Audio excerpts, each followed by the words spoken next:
Well, hello there. Listen, it's a little late for me, as you can see there. It's 11:44 p.m. This is pretty much my bedtime by now. But welcome to the video. This is Axiom Verge 2. I couldn't, get something to work. And therefore, I couldn't figure out what I wanted to play. So I'm defaulting to Axiom Verge. Not that I had a bad time with it by any means. So,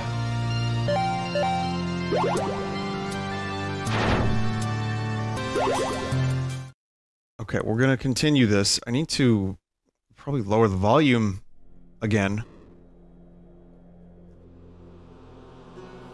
I'm currently generating some scummy AI images that I may go back to while I'm doing this. I'm just trying to do an AI thing.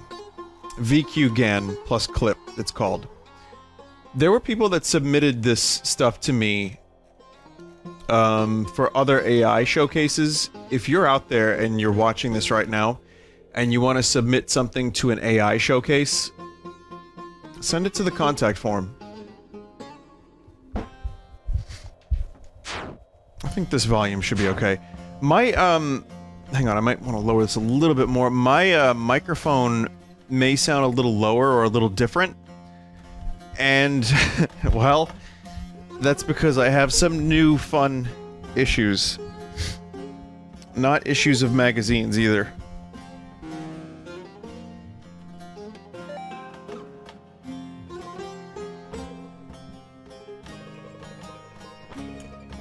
But let's get into the game a little bit, and then I'll tell you about that. As long as I can be...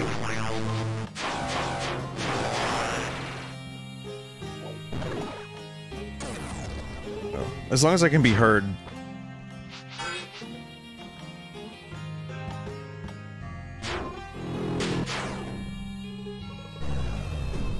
Wrong button.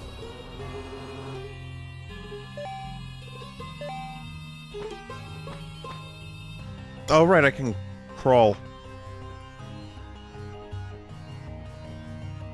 I uninstalled my Sound Blaster Audigy drivers and removed the card, and I'm trying to use my, onboard card. Like my onboard audio stuff. And, essentially, it made my microphone only, like, go through one headphone speaker. And, I can't play front and back panel at the same time. So I'll take a, sound card recommendation if anyone knows of one that can play front panel and back panel at the same time. It's, yeah, just tech problem after tech problem, really, and I think when my PC exploded, it fucked up my sound card, so... I guess I could just get another Audigy. So those are my requests to the audience. How are you out there?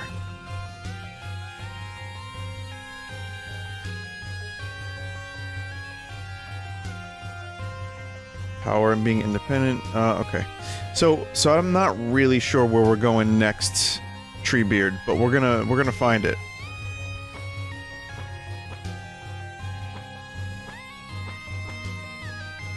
We'll get there eventually. And hopefully I won't mute myself for 17 minutes.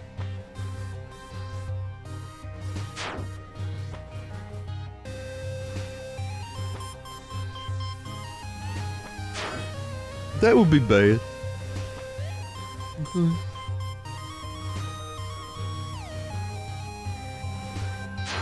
Right. So we're gonna be running into a lot of stuff like that.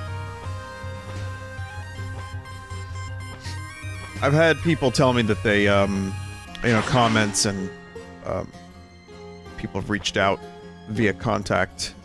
And I will say that, it seems like this game has been received fairly well. But also, maybe not as well as the first one. Which is what I said. That's kind of how I feel about it so far. Not sure about that optional boss thing. It's an interesting idea. But again, this really works well as a stopgap between Metroid Dread and— oh!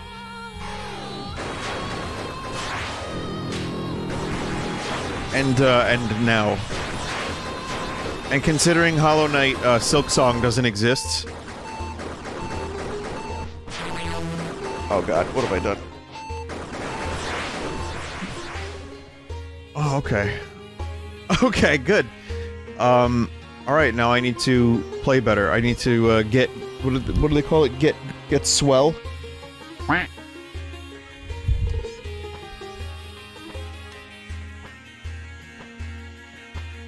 That's just swell. Golly.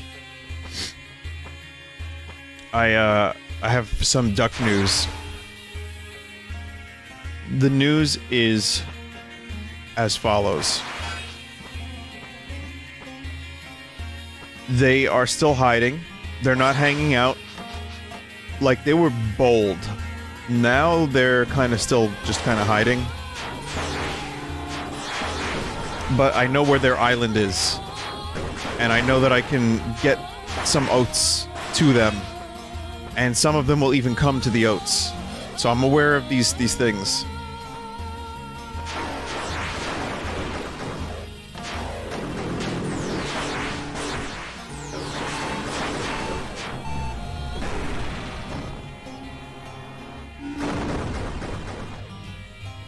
God.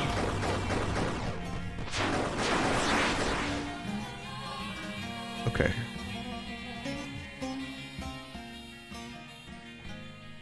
What was the point of that? That's, okay.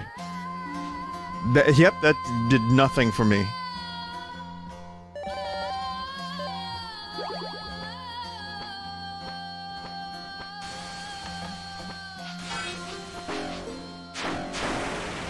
So, yeah, I mean, I definitely miss when the ducks were babies. They make peep noises.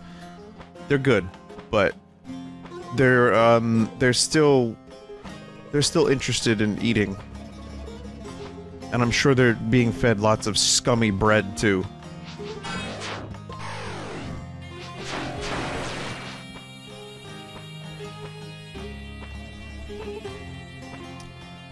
So there's that. What else is new?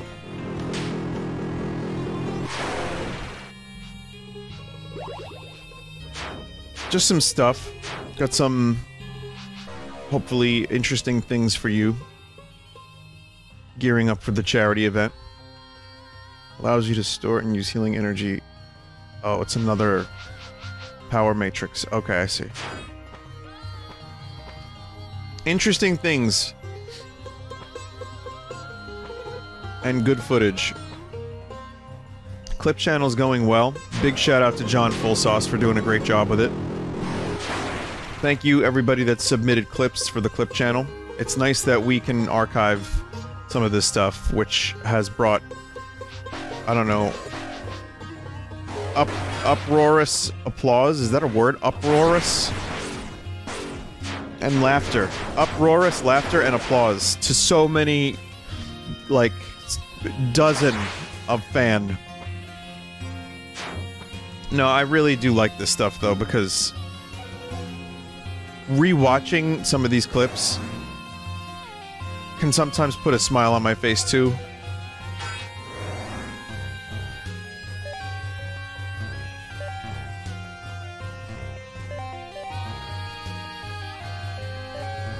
Level 3? Guess I can't open that until I hit level 3.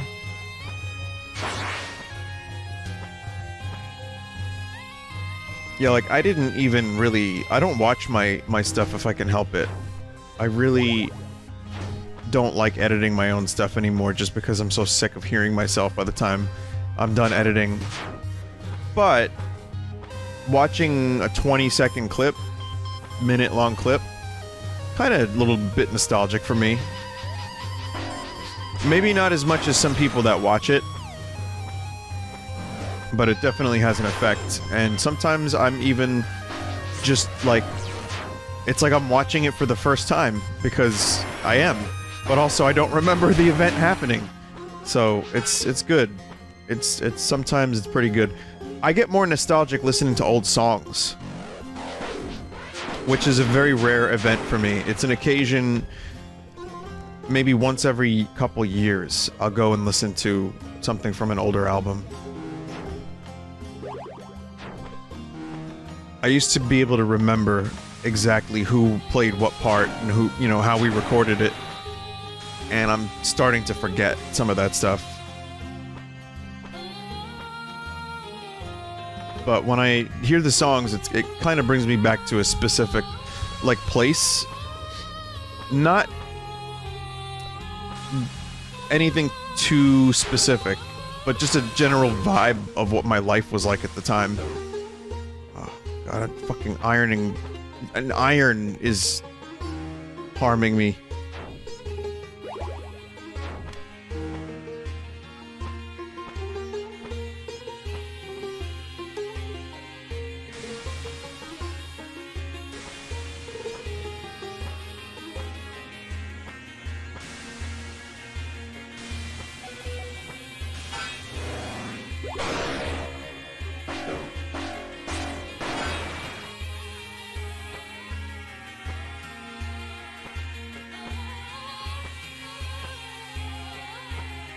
Nope, can't get up there.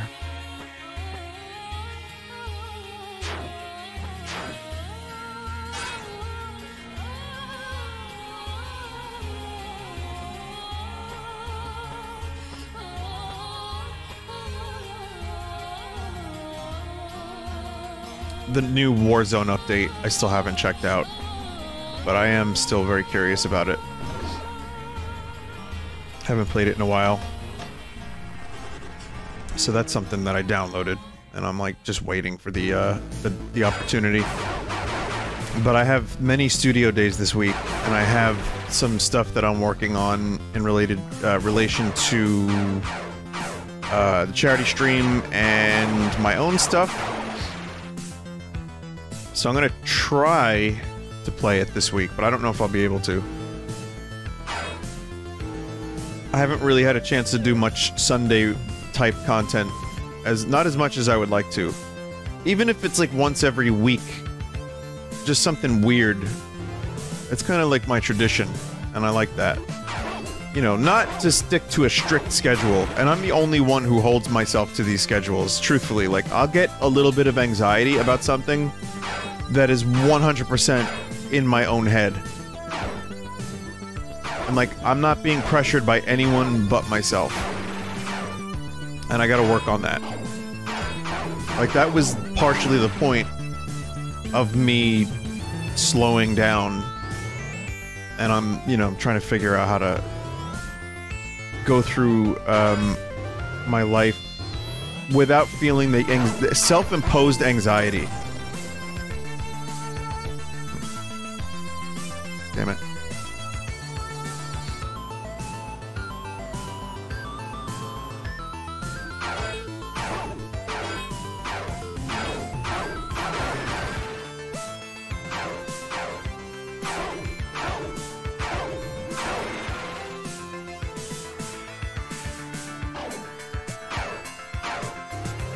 Okay, I have to be a little bit more health conscious right now.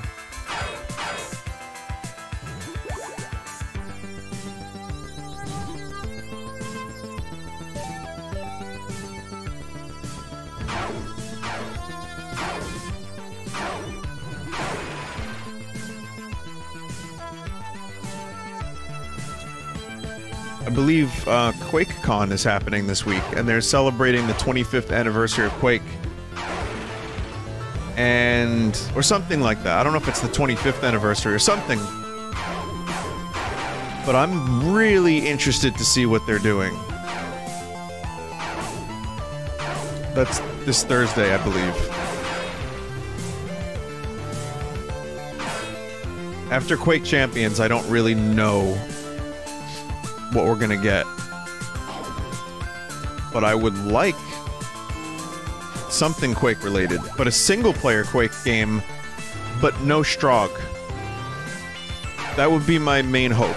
So I don't really expect anything, but like, go back to the gothic horror like the weird cosmic horror, gothic, dark, industrial setting of Quake 1. And I'll be happy.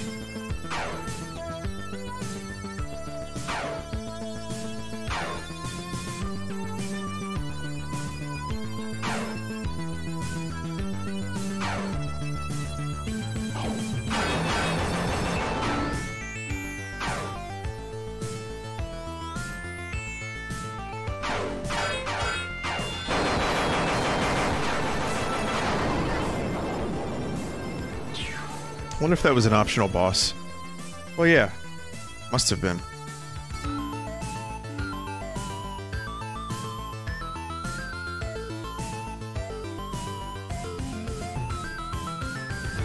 I mean, I guess that was a boss.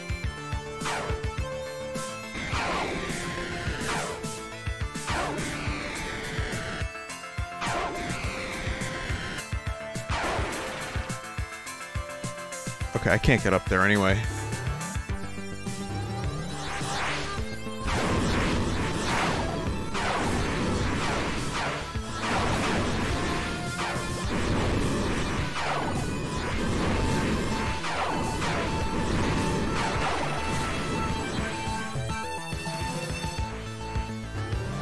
Now I have to be really careful.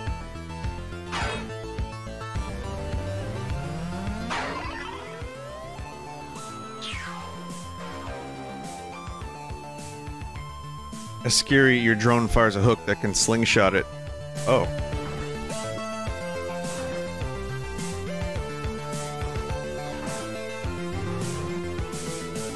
Really makes you feel like Spider-Man.jpg.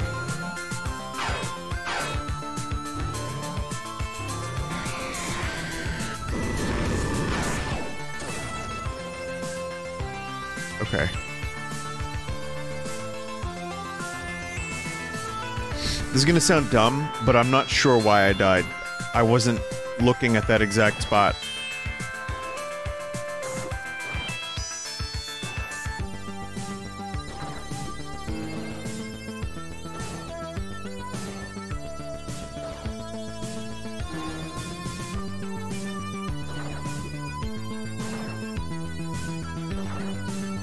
Just testing some stuff out.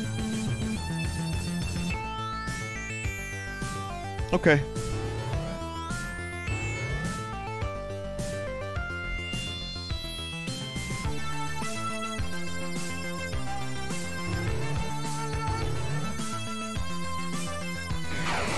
Nope.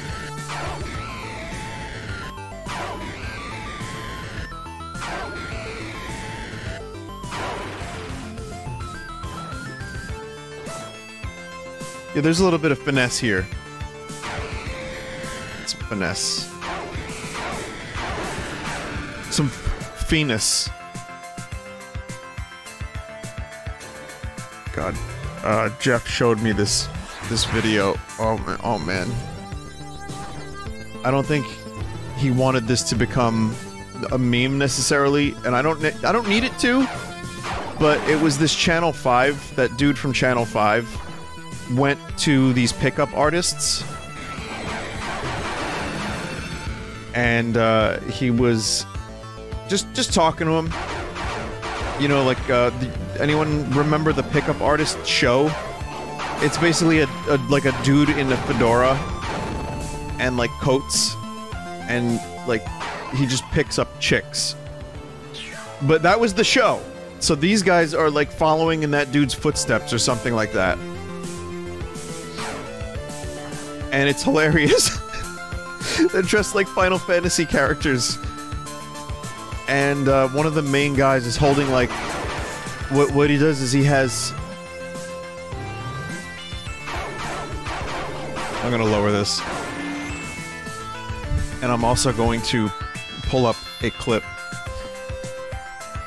How is this game this loud at like 20% volume?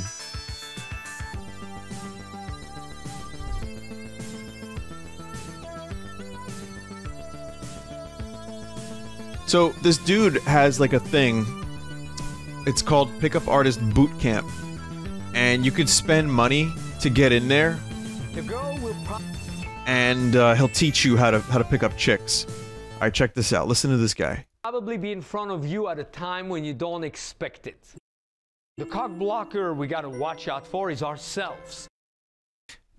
That's really good advice. How much do they pay for that advice? Ultimately, we think it's the girls, we think it's the time, we think it's us, we think it's that. It's one thing. It's what we think. Wow. This guy has fantastic advice. It's what we think that Cox blocks.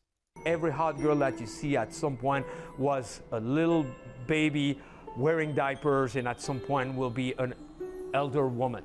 Or you gotta see the dude's face. Like, it cuts to his face whenever he says this shit. And the dude who's, like, interviewing and exploring this topic, it's just, there's a look of disgust on his face right now. Assignment is to shift our mindset. When? Right here, right now. You're watching Channel 5. Lives Matter rally. Vince, aka the Cock Kelvin, a pickup artist. That's his name. It's Vince the Cock Kelvin. Who holds the game over 5 mass 120. Lobby of the Mirage. Needed a. Hang on one second. I need to get to one specific thing. I need you to hear this. This is a singer. That dude. I found it.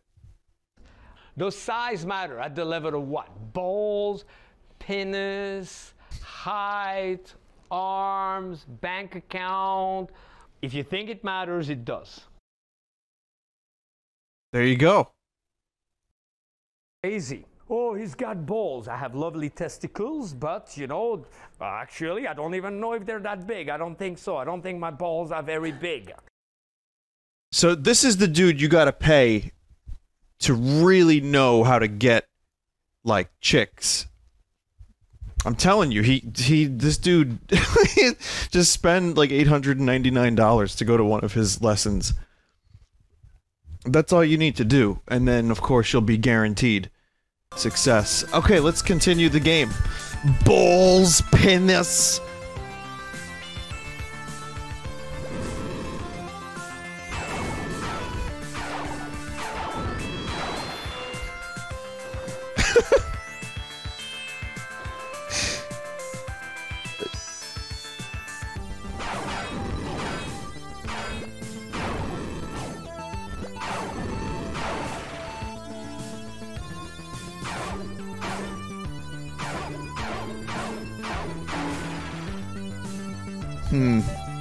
The attack power on this thing sucks.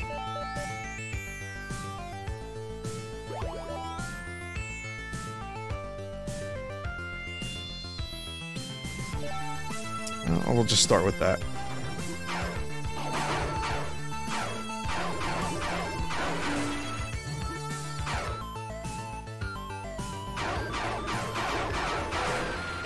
Okay.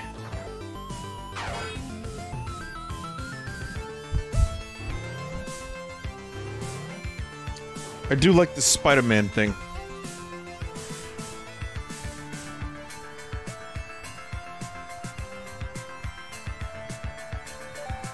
Pretty good. So I probably missed something. Don't know if I missed anything important, but I want to go take a quick look. Balls! Okay. Okay. So, what other things? Yeah. Just trying to think of some things. Well, Gear made me a guitar pedal, and then actually, I found out he streamed himself making the guitar pedal. It's an auto wah pedal, and it's cool as fuck, but I mean, making a guitar pedal, it's like, how do you even begin to learn how to do that? I have no idea. But that's, you know what, that's also like a different type of skill set and interest set. So I can't really imagine it, but that's just because I don't do shit like that. But Gear is really good with that stuff. And the pedal is cool, and I'm gonna try to use it.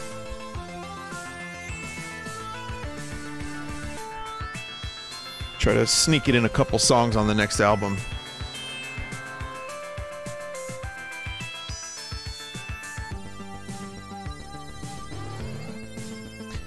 So that's a cool thing.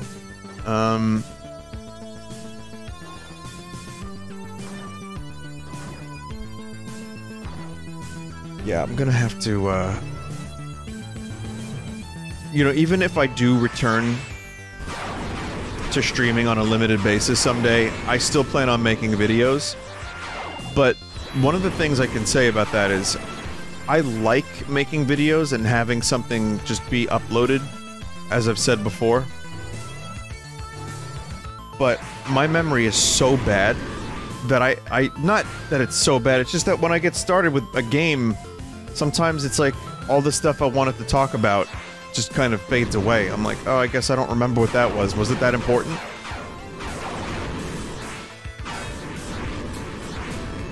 But it is good to just be able to have something to upload.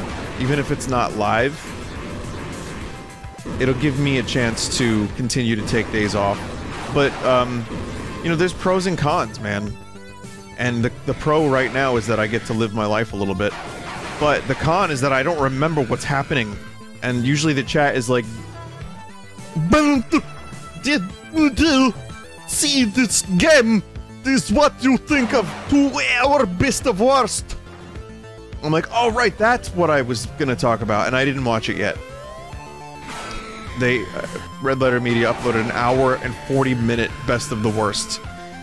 That is now feature film length.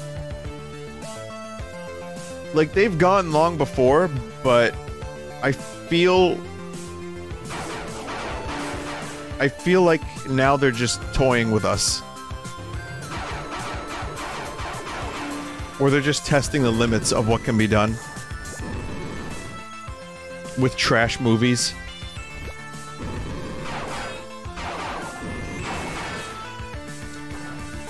So I'm excited to watch it.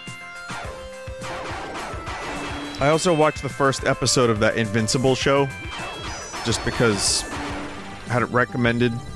It's like, alright, yeah, sure. And at first I was like, this is fine. It's nothing crazy, but it's okay. And then, by the end of the episode, I was like, oh, okay, I get it. I was trying to figure out what the angle was. I was like, well, people seem to like this show quite a bit. Why do they like this show? What's the deal? Like a Seinfeld moment. I was like, whoa! And then, it became a little bit more clear.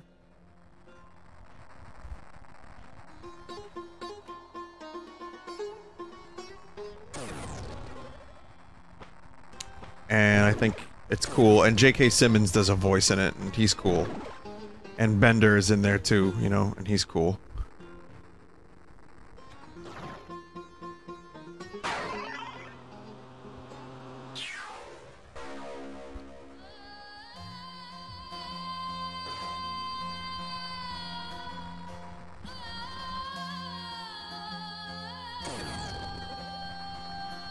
So I'll probably watch it. It's only 6 episodes. It's just, there are so many shows with a group of superheroes that are not the popular ones, but are an approximation of, like, the Batman, Superman. Hang on. It's my brother Ludari. Have we all heard of Ansur? Spatix. Spatix, from which the fruit of the world grows. But have you ever thought of the meaning behind this decorative speech? Yesterday when I was thought to be asleep, I overheard 2 Umiyas discussing what sounded like an apparent trip to Ansur. My brain is being destroyed by this language, by which I mean they have traveled there and returned using a special machine. If Ansur were truly a holy place, do you think one could travel there by something so base as a machine? I'm telling you, brother, there's something they're not telling us. Is it stupid for me to ask? But I suppose Mother still has not returned. Has she no love for her own children? Well, well-being to you. Inútil!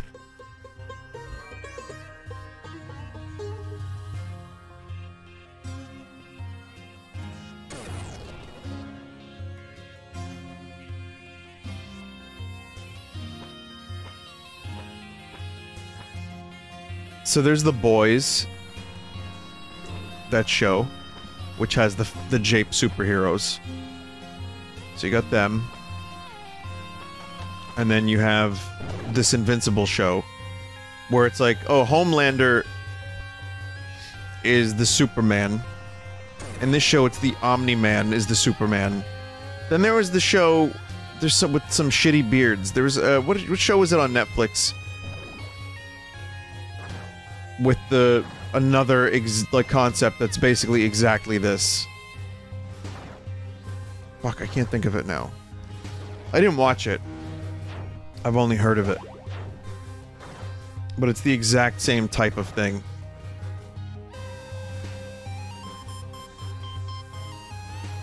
And they kind of, go into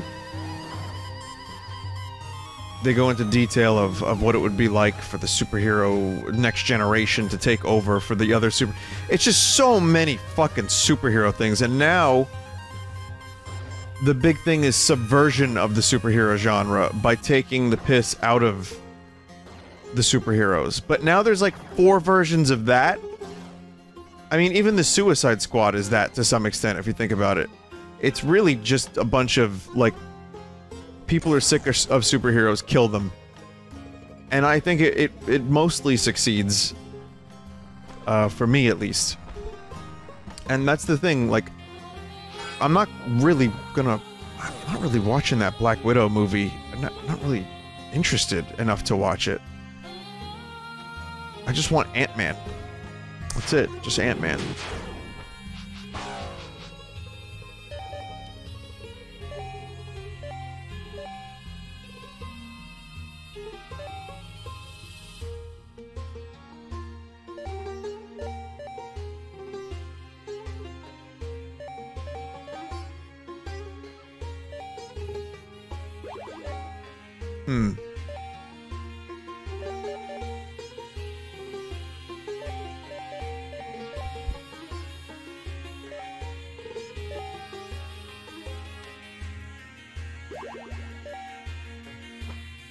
Can't go wrong with more health points.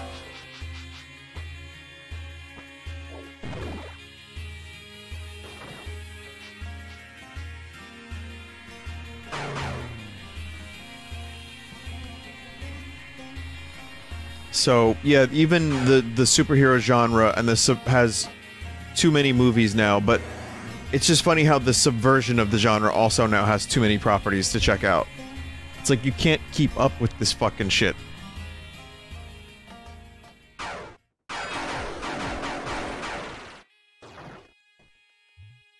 I guess the fascination with superheroes is going to be here for a lot longer. It's my guess, at least.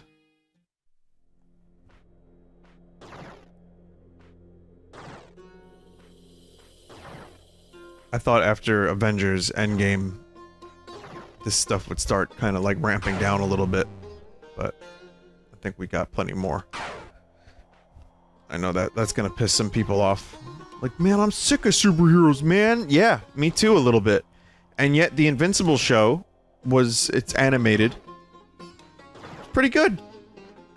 I mean, I don't know where it's going, but the first episode was at least enjoyable enough to just sit down and, like, mindlessly throw on until you, like, have to pay attention a little bit.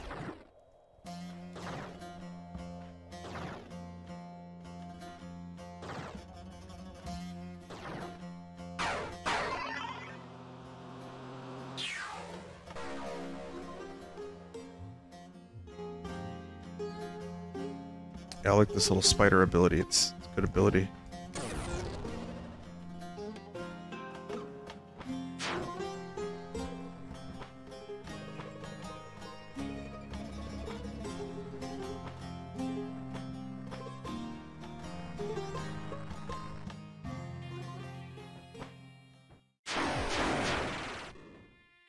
Definitely getting some for the fucking whatever that instrument is. I wish I could just tell you what it is, but I don't know. But it reminds me of some of the microtonal stuff that King Gizzard has done. Oh, by the way, they're finished with another album.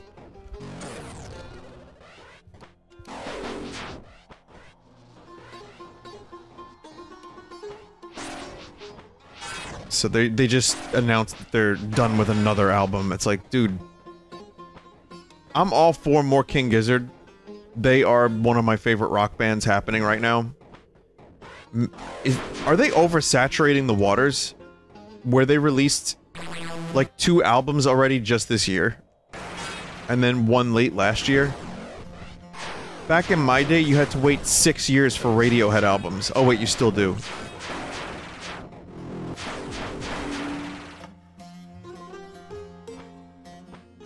Which I'd rather wait and get good music, and, you know, when they're inspired, they do something interesting. But I do feel like the Gizzard stuff, there's filler. There's definitely filler. I feel like the KG and LW albums are cool. Really enjoyed, well, most of them. You could combine those two and make one great album called KGLW, and then do a bunch of B-sides. But I hope I'm not coming across as hypocritical, because people are going to listen to my next thing and be like, hey, wait a minute. That's a lot of filler, Vin. I personally don't think there's any filler. That's just me, though. But, you know, I'm a little bit biased because I'm enjoying what I'm doing. I'm only ever enjoying what I'm doing until it's, like, just about done, or it's been done for, like, a week. And then I'm like, yeah, next. Maybe more than a week. I might need, like, say, 2-3 weeks.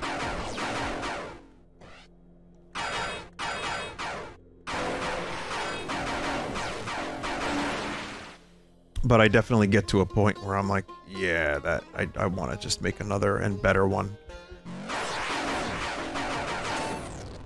Ooh. But that said, I think even with the crazy, like, amount of stuff they put out, it is still good. Like, I don't think there was any bad songs on their most recent album, Butterfly 3000. There's a couple that felt like, I wouldn't even say filler, but I would say that it sounded a little to me like they were using the same synth, same general riff, and that's kind of what they did with that album. The motif of that album was the synthesizer pattern, and it kept coming back, and I thought that was cool. But some of it wasn't as strong as it could have been, I think. And maybe if they, you know, spent more time filtering through the ideas a little bit, and then doing, like, some B-sides, maybe it would be more solid. But you have a band like this that just has, you know, very creative members, and they love to record. You're gonna get a lot of music. And that's what we've been getting, a lot of music, especially now because of the pandemic. I'm assuming, since they're not touring, they're just gonna make whatever they can. Even though I think they are touring again soon, King Gizzard.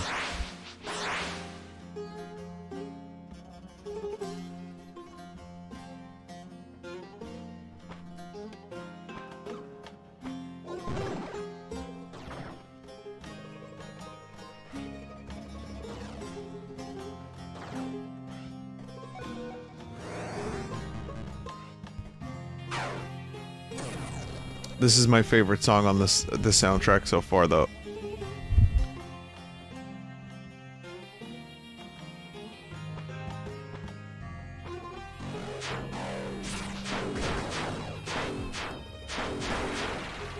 It's just the right amount of, you know, that Eastern influence, but also weird, just like this game, and yet fucking really cool to listen to.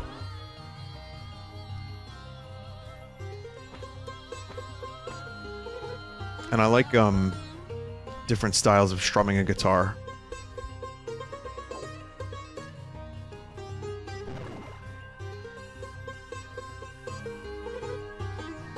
Like ways to strum a guitar that I can't do, which are very many ways.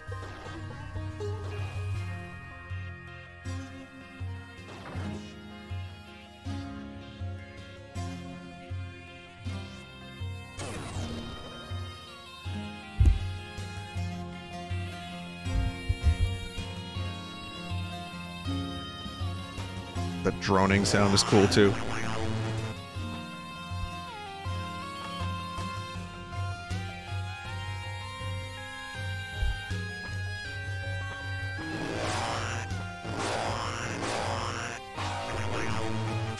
Even if it does sound like the melody sounds a little like Paint It Black from the Rolling Stones, I gotta be honest, I have a recent thing that sounds a little bit like Paint It Black as well.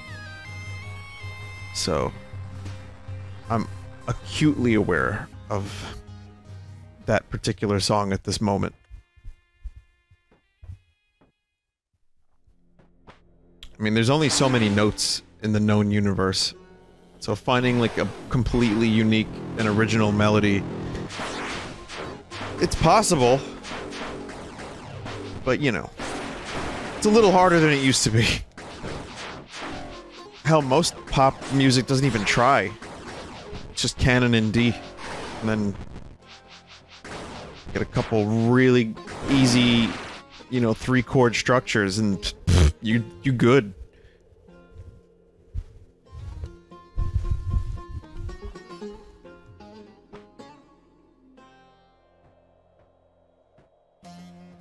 I do find music fascinating though, because that's the stuff that seems to appeal to most people. Like if you do that particular chord structure that's been done a million times, you're gonna get people's attention, even if it's, you know, just people who want to fucking dance. You might call them drones. I wouldn't. Drones fly around. They take video footage. Or they shoot missiles. But I do think that pop music at the moment, it just sounds like other pop music at the moment. And I can't tell some of it apart. I mean, I'm sure people have said this about rock too. I'm sure every generation's pop was shit. You know, there's that argument. But I guess, the thing that's fascinating about music is you can have that same 3-chord structure, and what you do with the melody on top of it could be endlessly unique.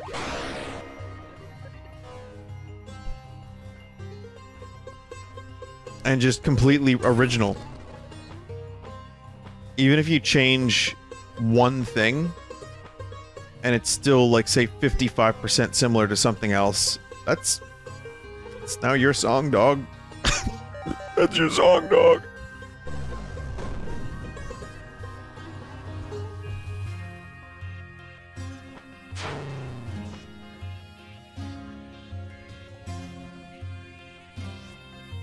So, yeah, I guess it's kind of interesting, but I try to find as much as I can. I try to do some interesting stuff with chords, but I still like to do simple.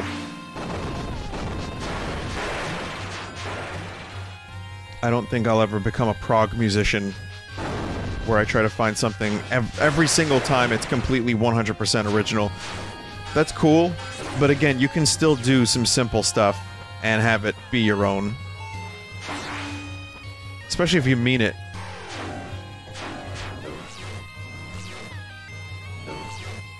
Oh, when those enemies attack you, you can't attack. It's like the things from Zelda. Oh. Okay, good. Back up here. Great.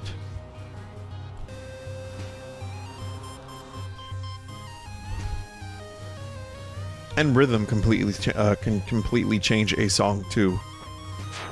Hearing Stuart Copeland talk about like a reggae drum beat as opposed to the the usual rock 4 on the floor drum beat, and how that was like the secret trick, and emphasizing the 2 and the 4.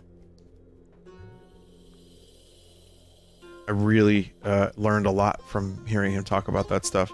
But you can still do the same structure, but keep it interesting. I gotta be honest, and this is gonna be old man yells at cloud level shit, or out of touch boomer. But yeah, a lot of extremely popular music that's played at like stores or bars or any of that stuff. The stuff that's mostly being played, I don't hear too much that sounds particularly interesting or unique. That's a huge generalization.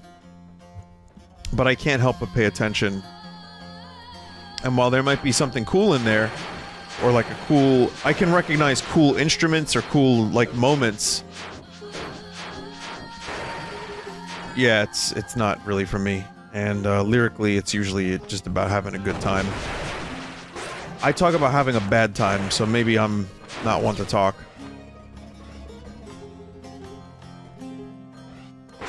I got a feeling that tonight's gonna be a bad night. Tonight's gonna be a bad, bad night.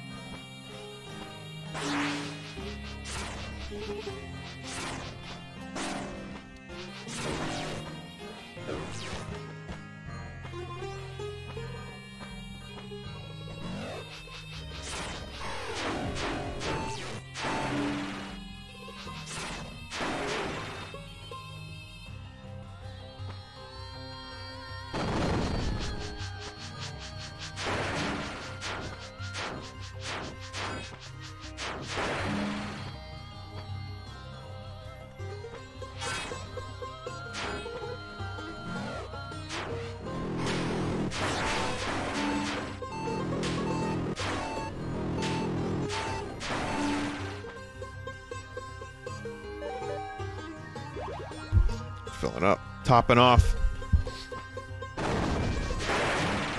Though I do have my guilty pleasures, and a lot of the pop music I like is from the 80s. You know, I do like some 90s pop that I grew up with, of course. But usually pop with guitars I like. I'm not above guilty pleasure like junk food music. I really like some of that stuff.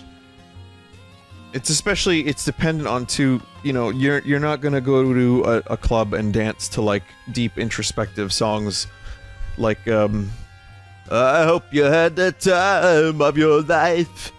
Not that one. My radio isn't working, so I hope you guys find this. The Kazakhs are tracking me. I was going for a long hike through the Urum Valley when I decided to visit their research station. It's up past the waterfalls. I don't know what's going on up there, but it's definitely weird. They aren't dressed the same. They have automatic weapons and fired at me. If I didn't hear them shouting in Russian, I would have thought they were different people entirely. Did they think I was going to break in or something? They do know we're all trapped here together, right? They've been chasing me all the way. I don't know if I can make it to the landing site, so I'm leaving this here. I hope I'm worried over nothing, and we'll see you all soon. Khalil. Khalil, please!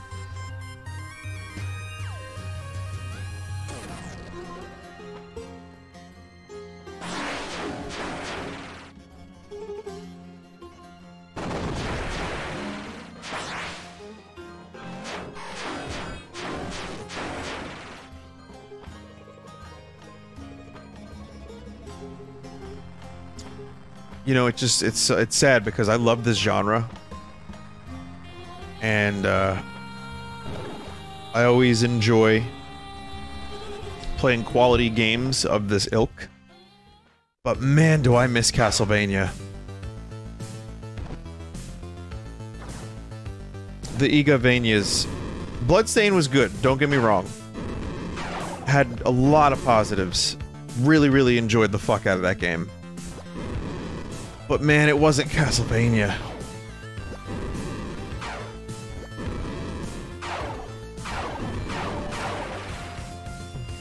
What a run that was. 6 games. What was it, like 6 games in 7 years? And pretty much all of them were good, in my opinion. I think many would agree with this sentiment, but those Igavania games were phenomenal. I always look forward to them. And then when Mirror of Fate on the 3DS was announced, and I saw that it was a different type of thing altogether, with light Metroidvania elements, but more like that God of War thing that they were doing with Lords of Shadow.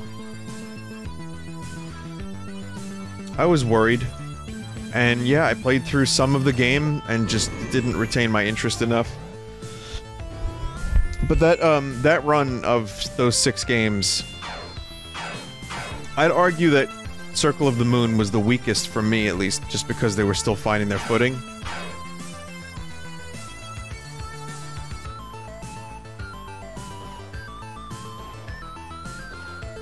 And also, I like games... Well, Harmony of Dissonance was also a little bit rough, too, because... You know, there really wasn't a ton of stuff to get. Like, you had whip upgrades, but it wasn't until Aria of Sorrow that those games became, like, next fucking level shit. Like, on the same level as, like, Symphony of the Night, almost. But even so, Circle of the Moon was a great launch title for the GBA.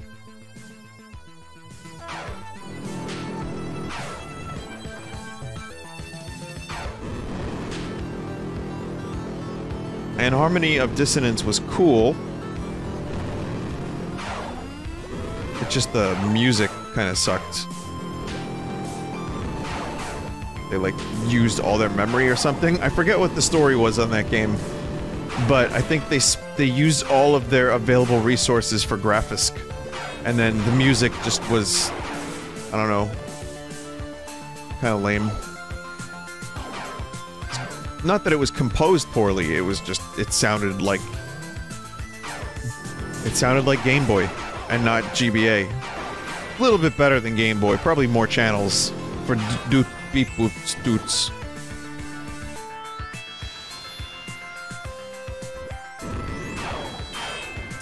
There's a mobile game that's coming to Apple Arcade. It's a Castlevania thing with Alucard and Simon and Shinoa and Charlotte!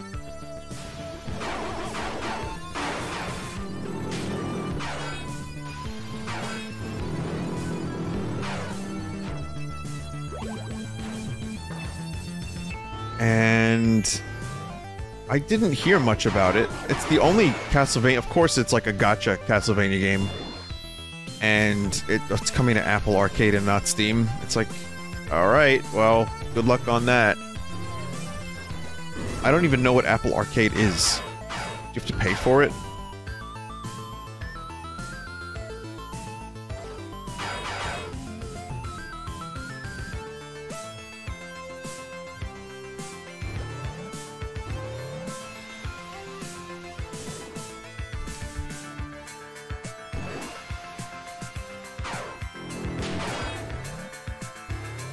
I saw, the speculation that that game would have... If it's coming to Apple Arcade, it'll have less monetization. But my response to that is Konami. Do you think they would have their games make less money? No, no, no, no, no. You see, it's about the money.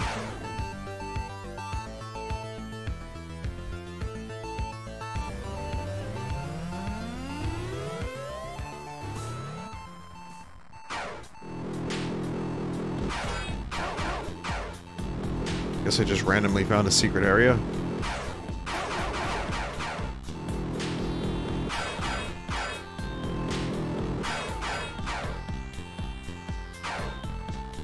Green? This room's green.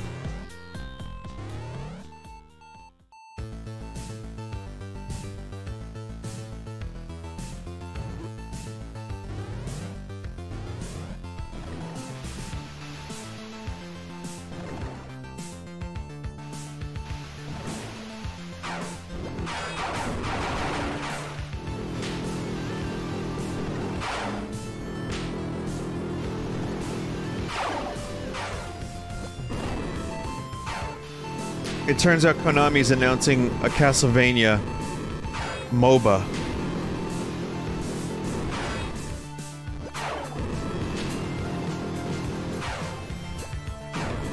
It's called Curse Under Nighttime. You know how, like, a lot of, the MOBAs have a really good acronym, like LOL or Dota? Yeah, so Curse Under Nighttime. That's their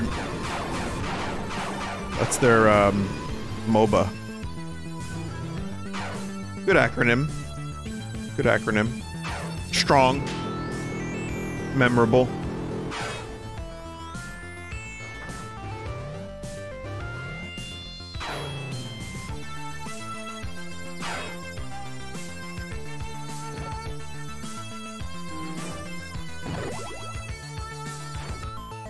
You can buy Richter Belmont for at least 15 castle bucks.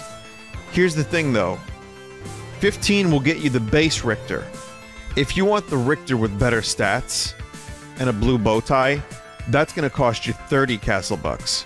For 45 castle bucks, Richter gets 4 new dances, gets a bowler hat, and his muscles double. Alright, that's for 45 bucks. 60 bucks? You wanna know what you get for 60 bucks? You get... This seems like a pretty big oversight. Oh. For 60 bucks, you get Richter Sexy Dance. You get Richter Double Muscle. You get Richter with the Golden Whip. You get Richter with the Golden Gun. You get an additional sound clip from Charles Martinet himself. Okay?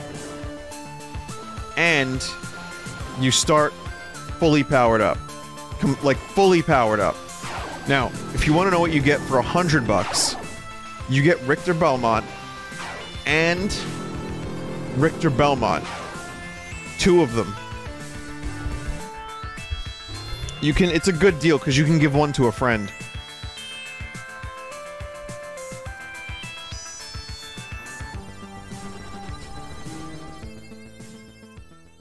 Oh, you also get a Cracker Jack cereal prize. Oh wait, Cracker Jacks isn't cereal. Oh wait, I've been eating Cracker Jacks for breakfast every morning for 35 years, and you're telling me it's not cereal? Now, Cracker Jack cereal would be... I'm surprised that isn't a thing. Because cereal comes with prizes. And to think I liked those Cracker Jack prizes. Ah, this is it if you can get it working. This will allow your human body to defend itself when you are using the drone. So instead of just sitting there in a fugue, my body will get up and fight. Yes, your body will remain conscious. When you return, your 2 halves merge, and your experiences combine. Sounds terrifying, but too useful to pass up.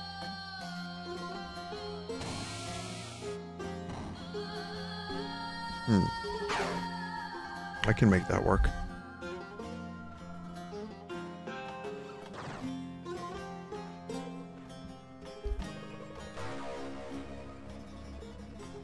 Reducing damage by 15%. Cool.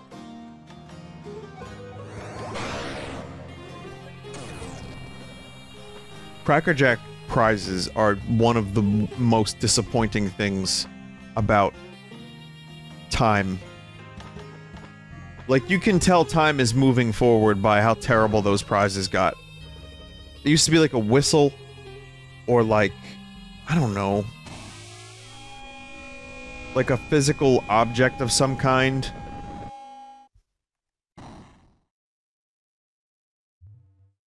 Finally, I breathe again. That doesn't sound like something I would say. Indeed, you are no longer in control of this body. I'm sorry to have deceived you, but now I must go. Bloody hell. Wow, what a twist. Shit, she straight up just stole my body. Am I stuck like this? Really sorry, Indra. I had no idea this would happen. So you're still trapped in here with me? It's just us now. I'm sorry.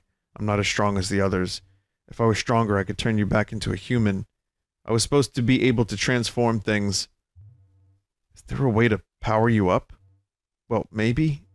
They used to have arms that basically add to existing arms. But it's been so long. Well, that's still plan B. Plan A being to take back my damn body, somehow.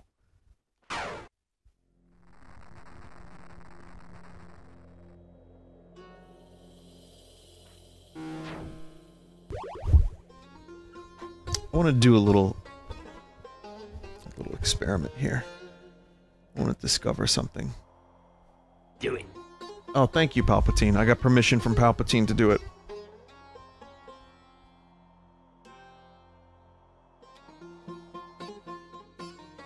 Hang on a second.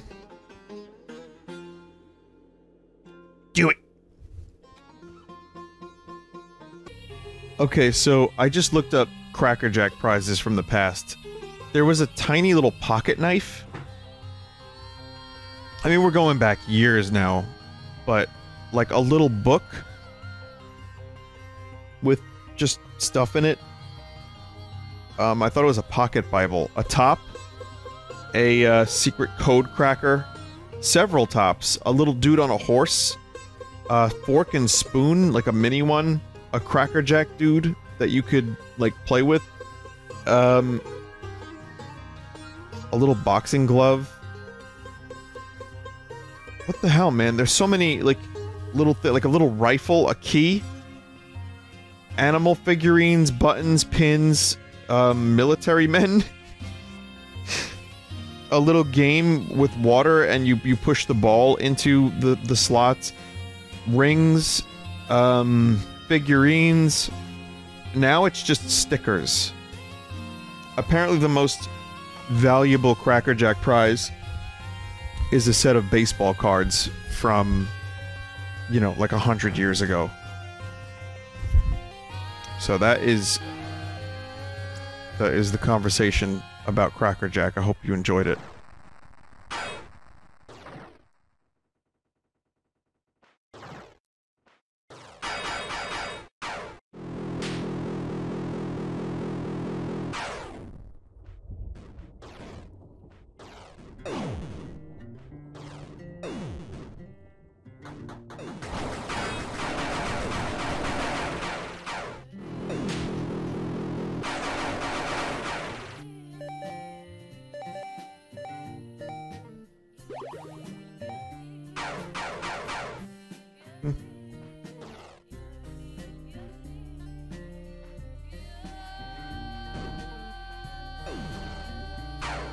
It's just really... It's just... I don't know, man. Konami is the Cracker Jack prize of video games.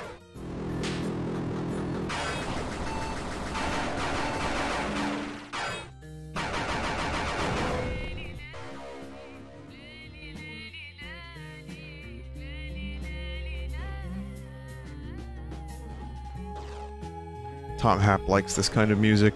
I mean, it was in the first game too. There was a couple songs that had this kind of thing going on. My Lord Melim Anna, the Udug come from beneath the waves of a great flood. Their powers allowing them to enter our world through storms of fire that appear in the sky.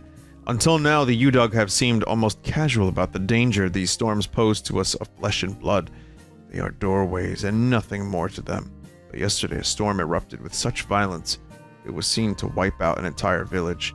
I fear we may have been too successful in our deployment of the wielders.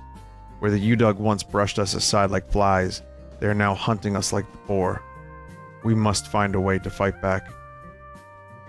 Arad Lugal, too. My boy, Arad Lugal.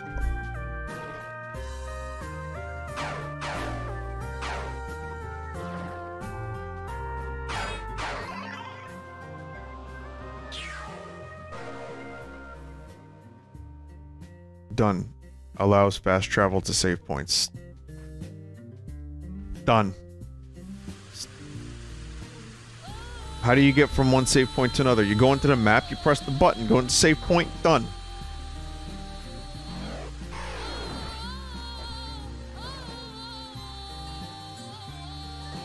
You think this person singing this song right now is in pain?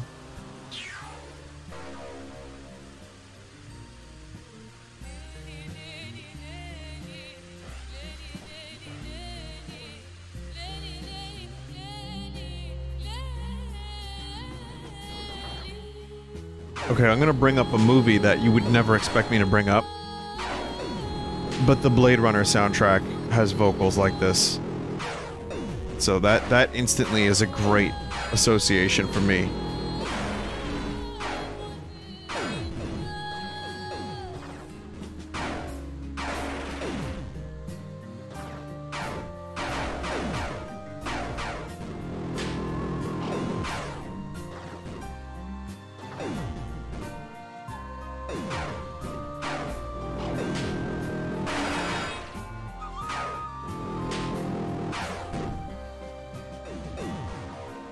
becoming an arm. To my brother Ludari, I've accepted the Ensei's offer to become an arm.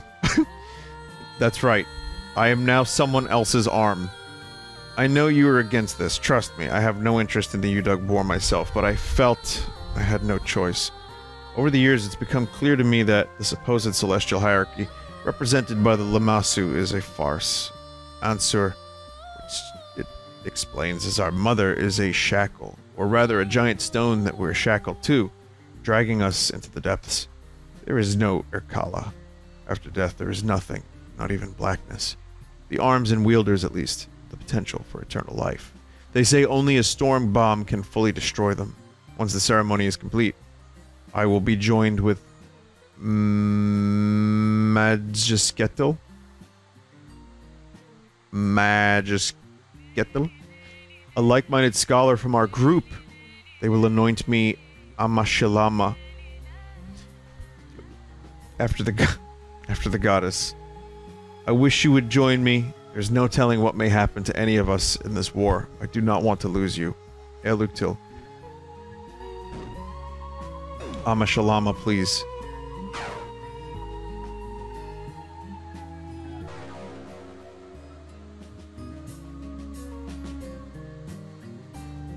Bunty. Please play the Bunty.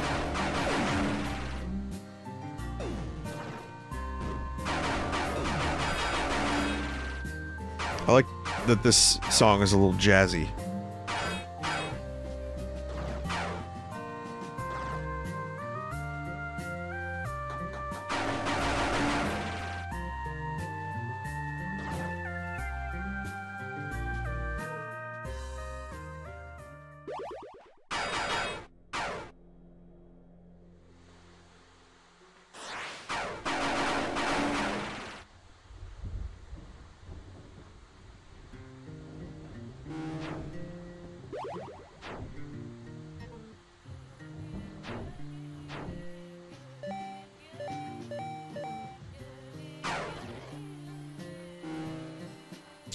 I actually don't know how to transfer from one save point to the next.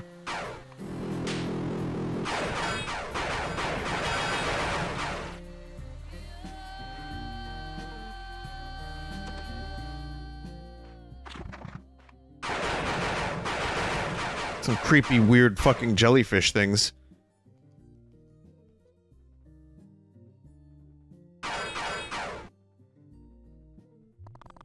Enough BS, Hammond. Where's my daughter?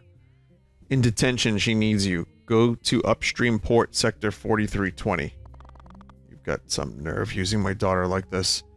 She is safe, but needs something. Someone's really asking for an ass-kicking. Sorry, someone.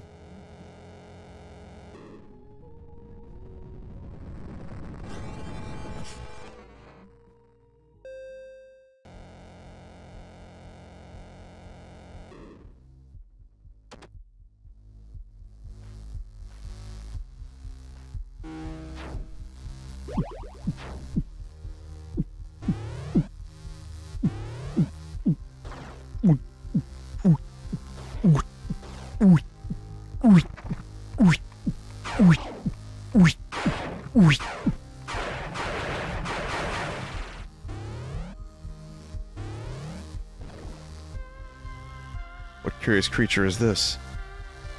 Yeah. I used to be just a normal human. I had an unfortunate encounter with some nanotech. I'm trying to find my way back to Antarctica. I see. My name is Zansaya Korshanova, but you can call me Drushka. A lot of names to remember in this game. A lot of names. What is this place? We call this place Emergence. Most of those from Sagamatic Station migrated here. Unfortunately, the portal you took here is not physically capable of returning you to Earth. There has to be a way, even if I have to build a whole new portal. We found evidence that the people of Pangir, the world you came from, were not alone. There are some ruins in the east that are so advanced as to defy explanation. If you can find your way in there, perhaps there is something that can help.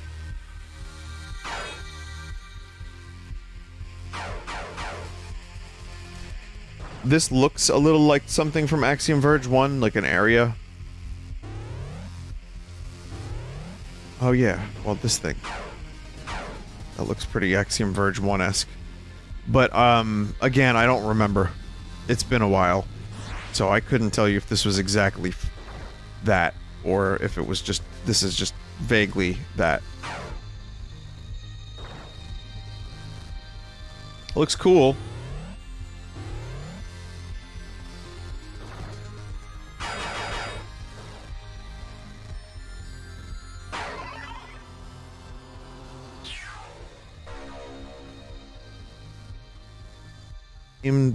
Doug Beer. Hold the button to charge your slingshot when hooked. Release to launch at your foes.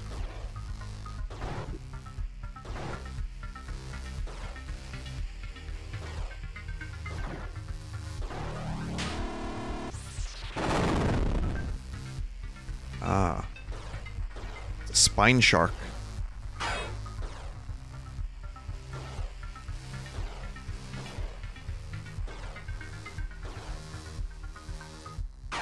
What I mean by that is it's a skill-based move that you can probably do some cool shit with if you know what you're doing.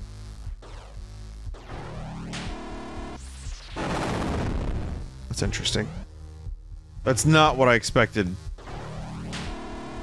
for this kind of block destruction, which is a good thing too, because, you know, missiles are great. That's fine. We've seen it 1,000 times.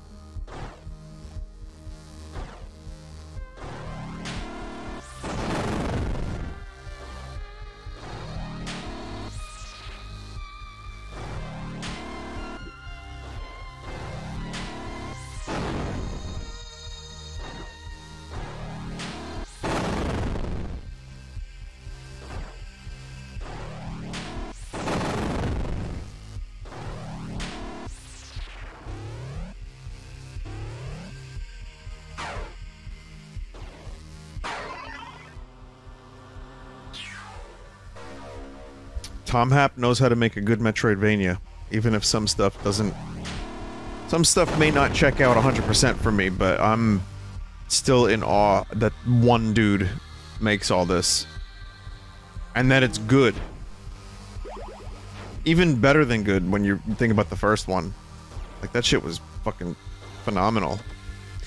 This, so far, definitely holding my attention. I have no problem playing this game whatsoever. I love this genre. Search action is the name of the genre, according to Mark Brown.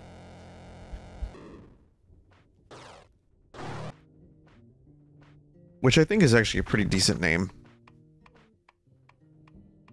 for Metroidvanias. Instead of just calling them Metroidvania, a search action game. You search, you find stuff, and there's action. That checks out for me. It's never gonna catch on, but it is something that I remember hearing him say. I was like, wait a minute. That's like calling, you know, something a Soulsborne Metroidvania. Yeah, you're right, Mark Brown. We should call this a different name altogether.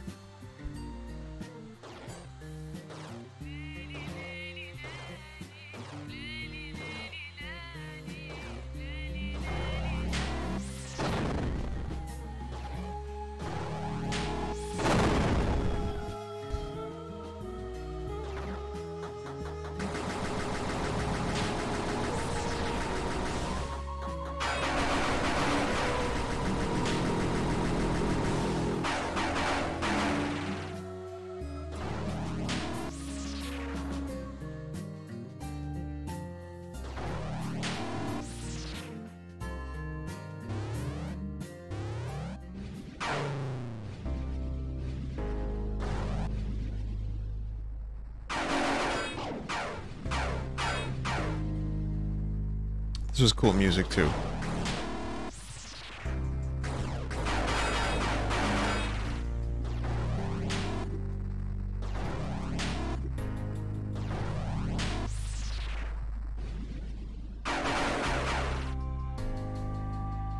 Question is, how much backtracking do I now feel like doing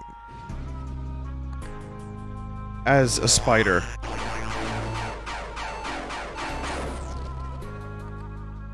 Okay, never mind. That answered that question.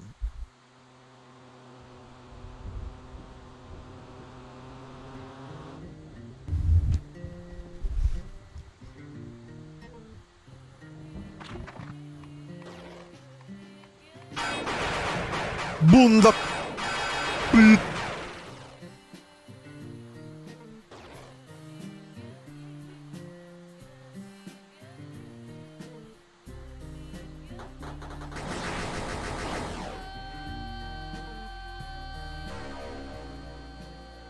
Does technology weaken us? Sophia, I understand your point. If there is one overarching rule for all life, one thing that could be considered our purpose, it is undoubtedly evolution. Evolution. Excuse me. The simple mechanism where beneficial traits propagate while detrimental traits wane is built into the fabric of the universe. It's the only thing that makes our existence possible. But what made things beneficial? What set the parameters? I don't even know what I'm saying. One should wonder then of the role of human knowledge and technology play in evolution. Does the development of, say, antibiotics mean that we have thwarted natural selection altogether, preventing our further improvement of our species?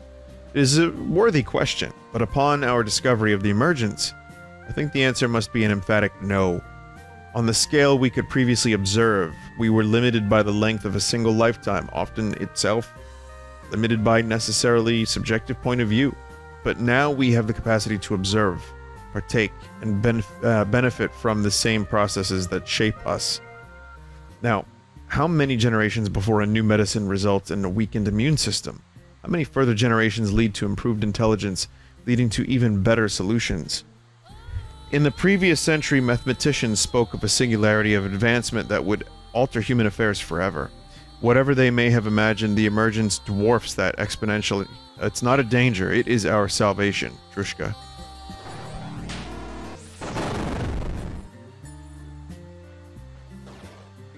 We humans, we have the uncanny ability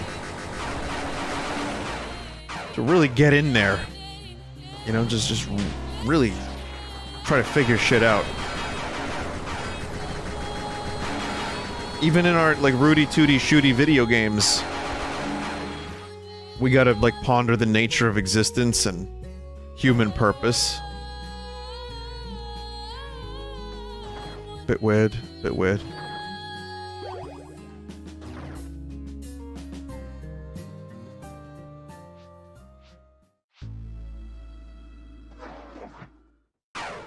Floppy.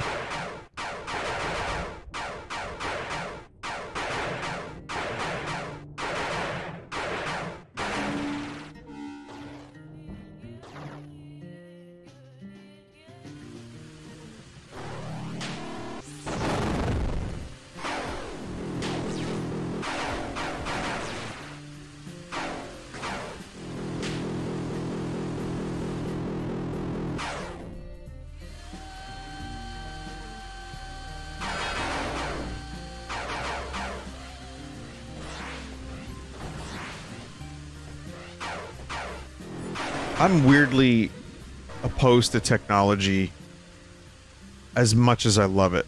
It's a hard thing to explain. I'm not going to try. Our next project is to be a large bridge allowing for the transport of machines and weapons to and from what is the workshop of sorts. To be a workshop of sorts in the East. Lammasu tells us that we will need godly materials that can only be found there. I'm very curious as to what they may be. More machines like the Lammasu itself? Well, for surely they are not of the gods. What will we learn from them?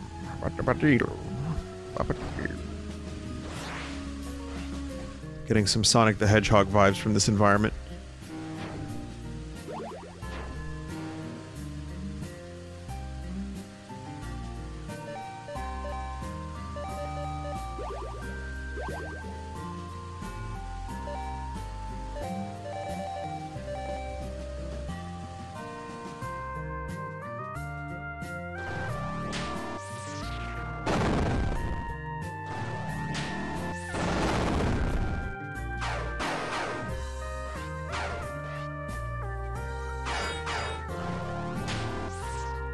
Nope.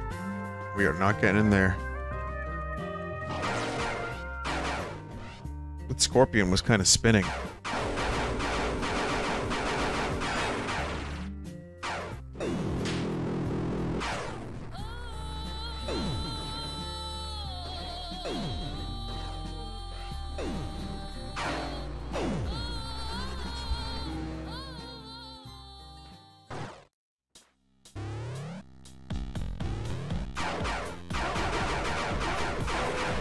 Like, I do feel like technology got us into a very big mess, but also, I've always been a huge proponent. Like, I was on the internet probably too young, truthfully, and it definitely kept me company, and I don't regret playing tons of TFC and Counter-Strike growing up. And Warcraft 3. I really don't. But I also kind of feel like, yeah, it definitely did... Having the internet when it first kind of started, like from 1997, which is not when it first started, but when it first became, like, really big with America Online, and, like, everyone had America Online from that time. Whereas before that, like, 94... was still like, what's internet? 95 was like, okay, internet. 96 was, we should get that internet. 97 was, we need to have that internet.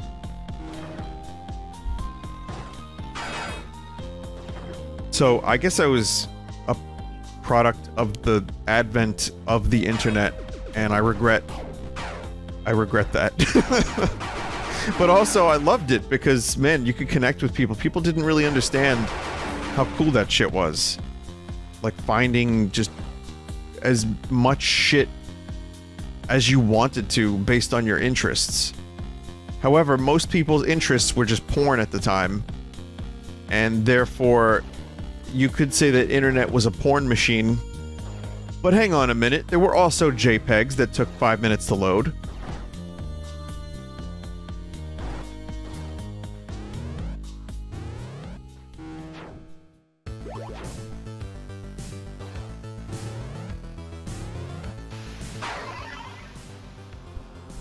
So, yeah, there was definitely...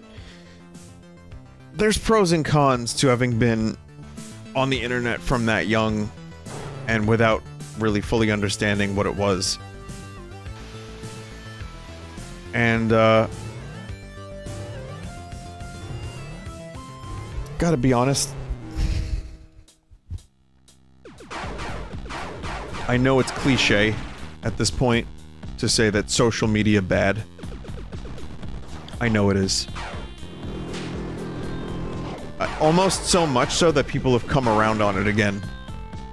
Because of the irony of it. But, yeah, no, social media... listen, I know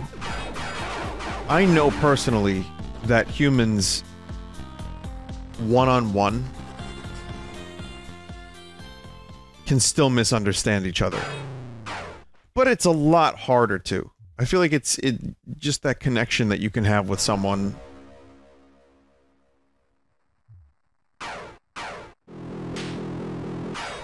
That connection that you can get with someone one-on-one versus,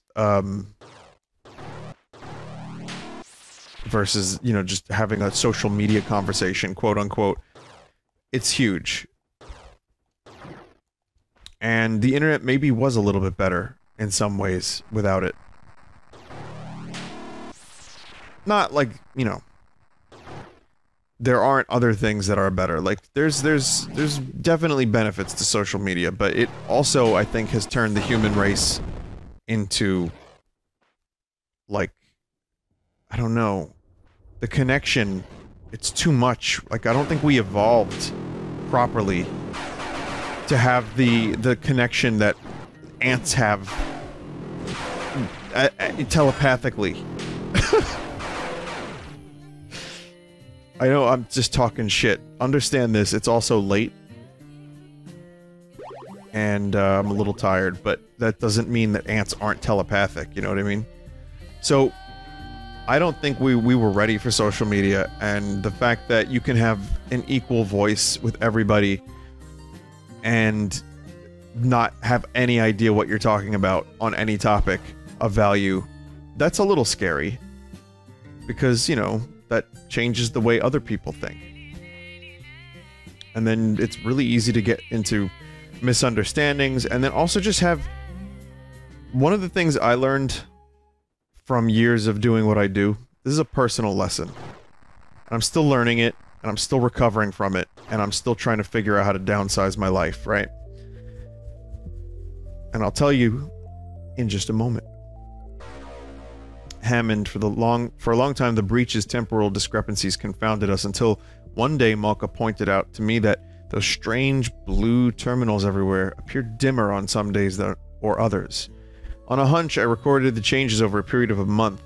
And what do you know? Without fail, the dimming of the terminals corresponded with the slowing of time in the breach. It's only conjecture at this point, but do you think there could be some undetected radiation from the breach interfering with the terminals? Perhaps more worrying, that these terminals have some kind of control over time flow in the breach.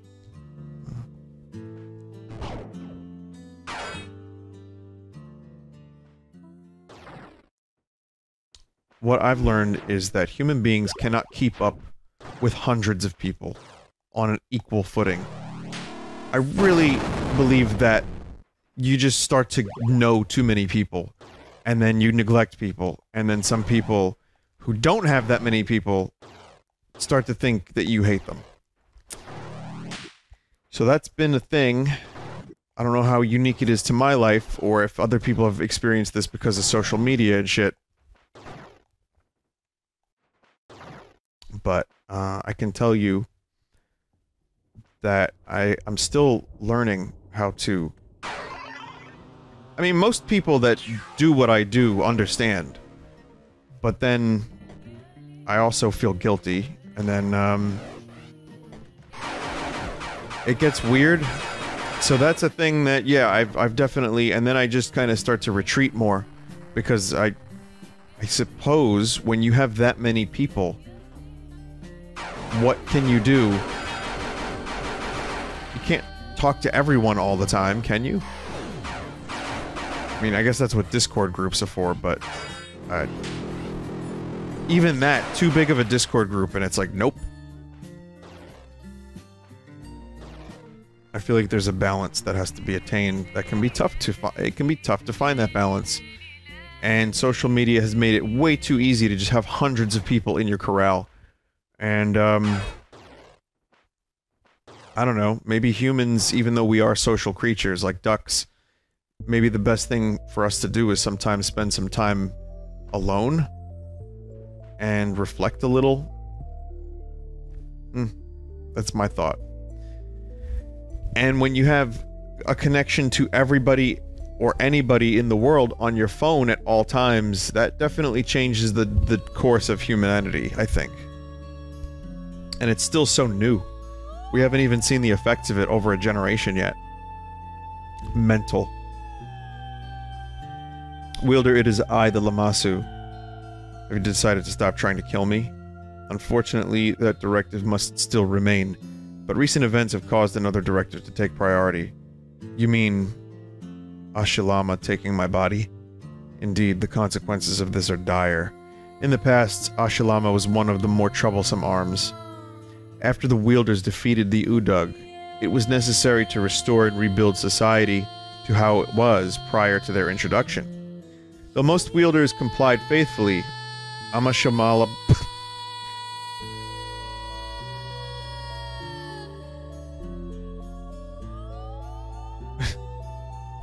Music. Amashalama and her wielder resisted, creating a new conflict. By complied faithfully, you mean by any chance they killed themselves? Destroyed is perhaps more apt, as nothing less than a storm bomb can completely dismantle the arm's nanotech. So you asked Amashalama to nuke herself and she declined. Can't say I blame her. Nevertheless, you and I have some common cause. I have reason to believe she is headed for a suspension bridge at Sector 3326. Destroy her, and I will endeavor to return you to your human form.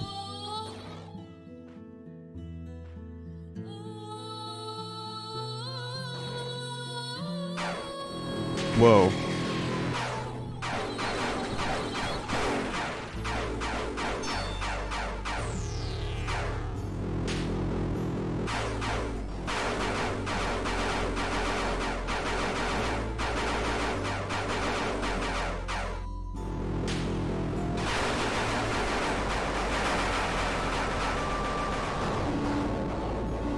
Is that a fucking boss?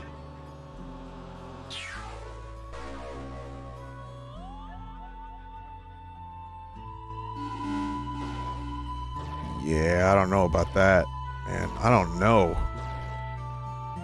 I don't know. Yeah, the first game didn't have the best boss encounters, but at least they felt like a thing.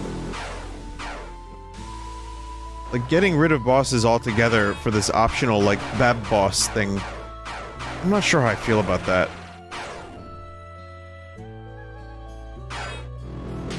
And that was just go into enemy and hit hard lots.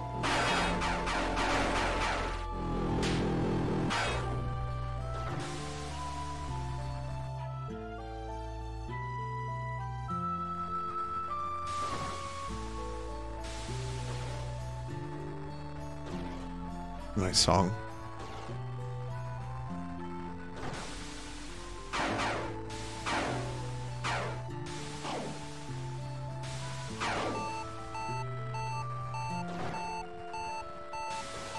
This song is very interesting to me because you have guitar, which for me the reason I love guitar is that there's just something so human about it. All the little inconsistencies and imperfections, and how much you can influence a guitar. You can play it as a rhythm instrument, a lead instrument. You can do so much with a guitar, and it is so different from player to player. And it's a direct connection between your fingers and the listener. That's a little weird to say that, but it's true. But then you have a little synthesizer going on here too. And they work together in perfect harmony. And that's what I was saying before about technology versus not technology. Love technology. Can it coexist with humanity? And it can. I really do think it can. I just think if we don't fucking completely screw this up, we gotta find a way to make that balance work. We gotta voice crack our way to victory. Great.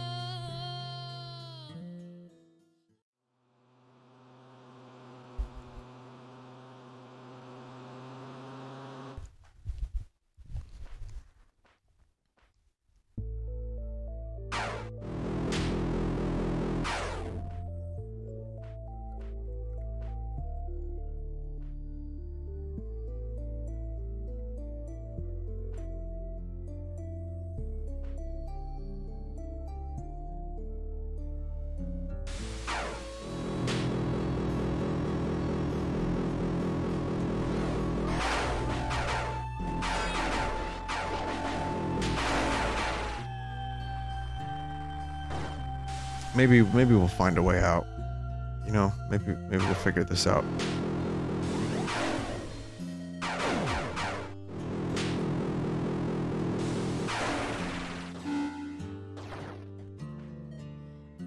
No one said it was going to be easy.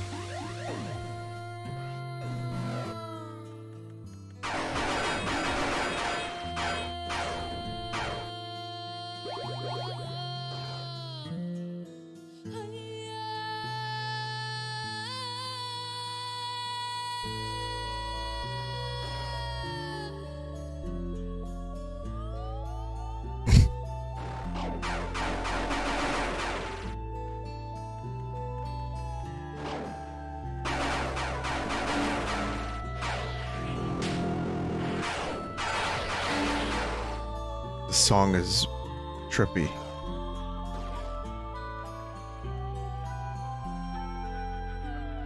I feel like the diva from The Fifth Element is singing this.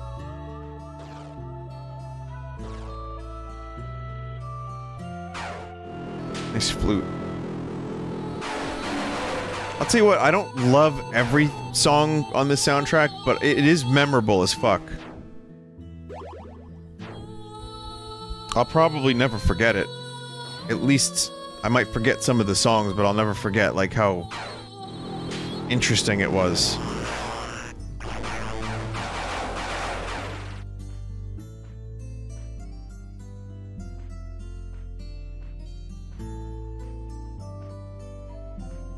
Is that a Death Star?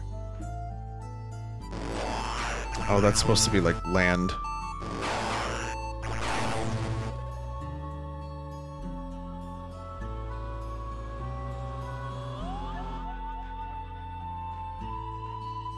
I watched more of The Matrix Reloaded just because it was on, you know, like I said, on the Pluto TV thing. Which, by the way, the IGN gameplay channel is fucking trash. The quality of the video is so bad, it borders on unwatchable. I don't understand how this oversight was allowed to happen.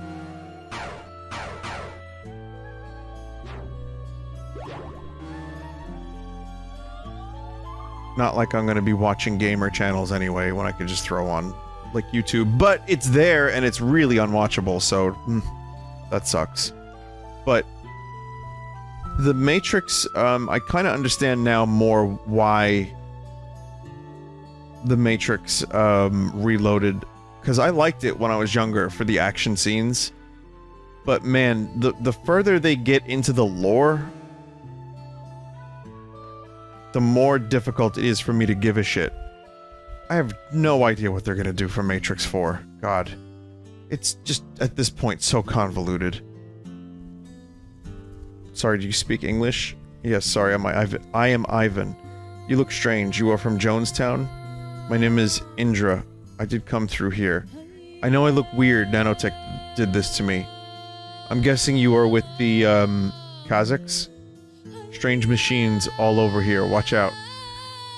Anyway, Drishka took other Kazakhs through Breach into Next World past Breach. Even stranger there. They are crazy, so I stay here. Yet another world? I don't blame you. Did you see another woman come through here beside me? I see many, many strange thing, robot, monster, trap, but not woman. Thanks for your help. Stay safe.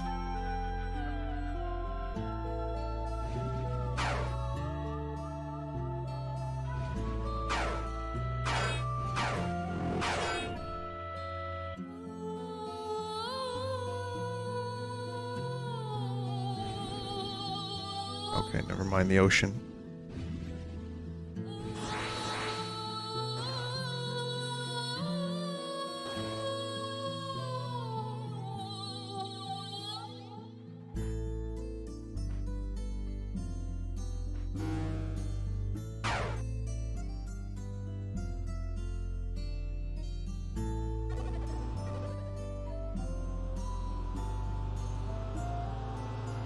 Yeah.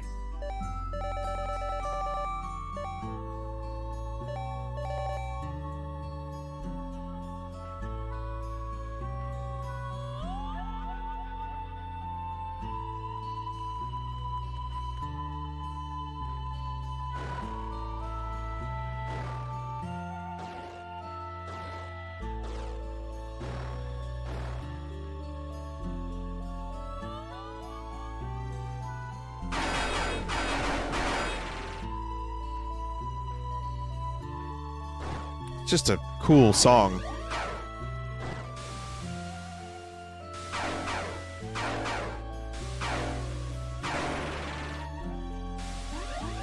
It's pretty mesmerizing too, the progression.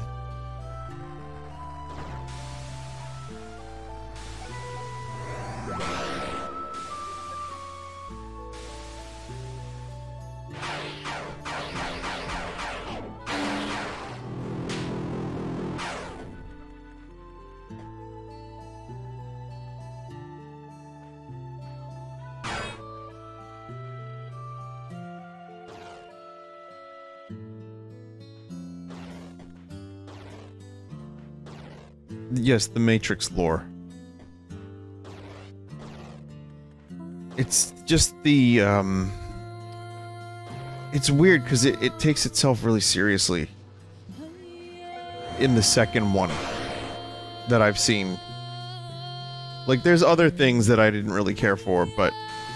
And the fight is fine. I mean, it's kind of obvious now, but... Like, the famous fight, Neo versus a million Agent Smiths. So, I don't know, I think... There's certainly still some potential for it to be good. But I have no idea what they're gonna do with the lore. I don't know if they're gonna retcon anything, or simplify, or go back to Matrix 1 and just work from there, but whatever the fuck is gonna happen,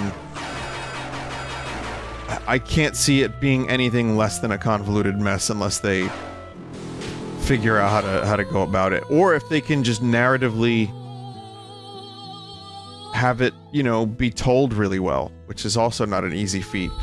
Because, boy, some of the exposition in Matrix Reloaded, I'm just like, oh no.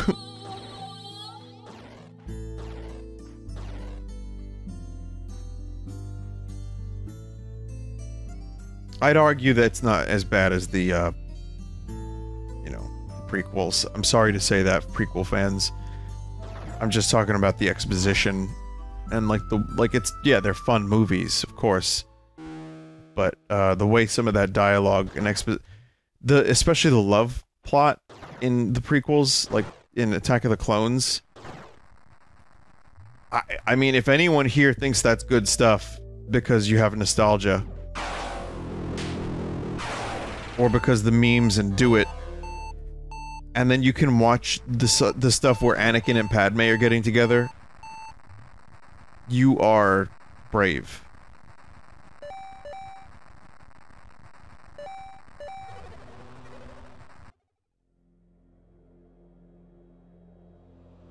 Some of that stuff is tough to watch.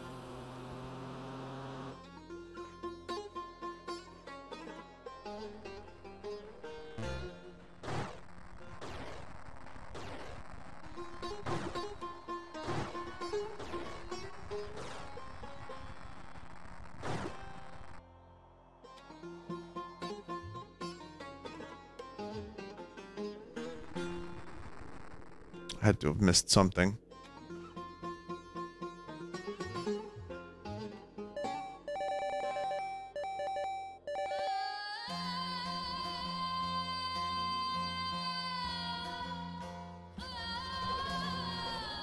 I had to have missed something because I also didn't get any advancement items here.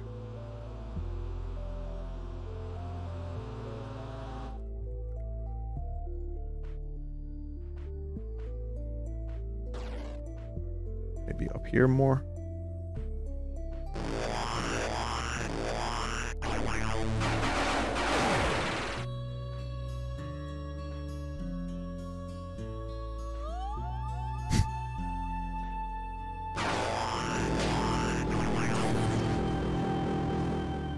Fucking thing does so much damage.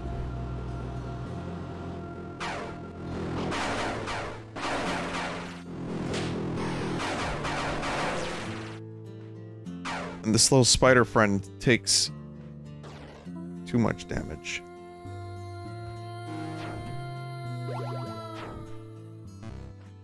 Just look around a little bit more, and then I'm probably very shortly going to end this.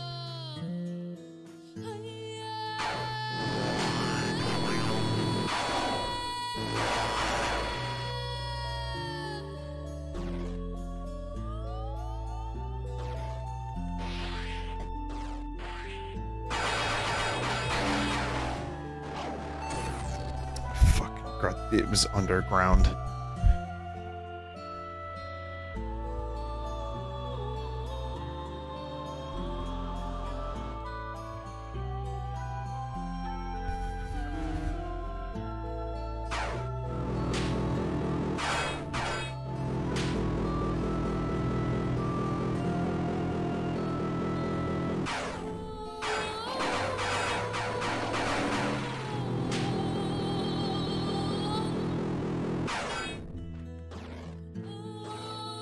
Well, I would imagine up there is the progression, but I don't know how to get up there.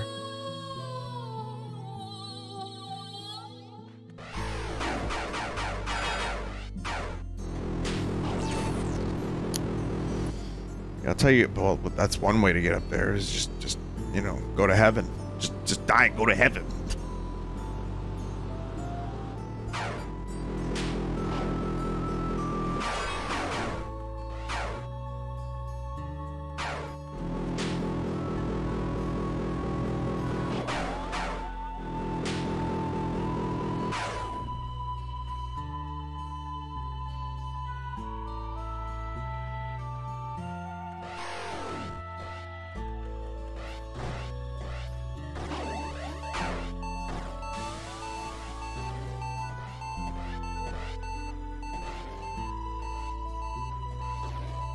Not this way.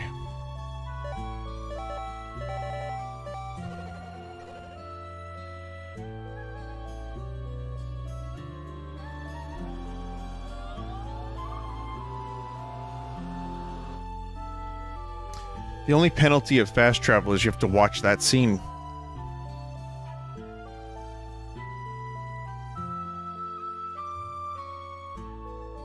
No, all is still crazy bullshit.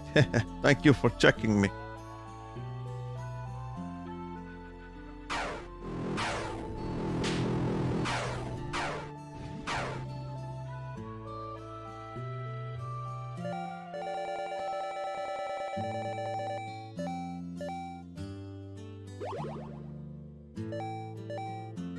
Okay. Well, I maybe, you know, I knew there was a marker here, but I wasn't sure.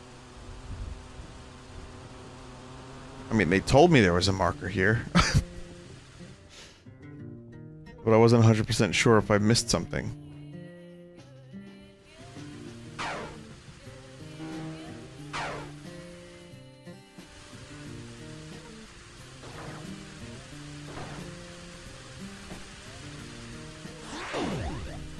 Well, I guess I missed all of this.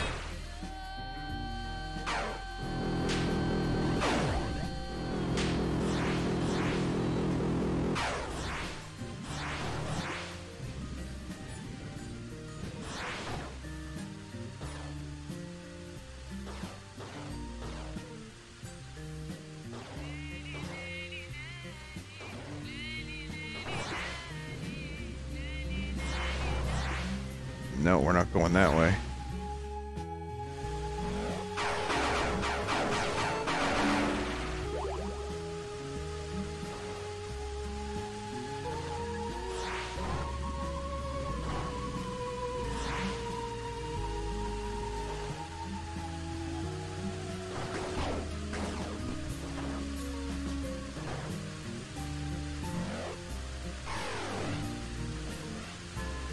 Okay. Man, they make you go a pretty long time just being a spider.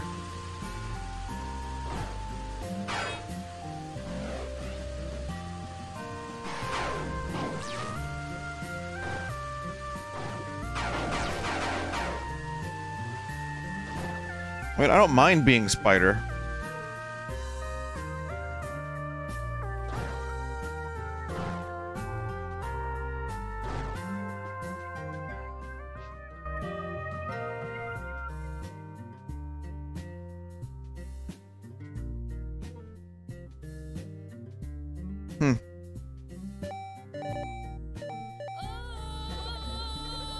I don't know.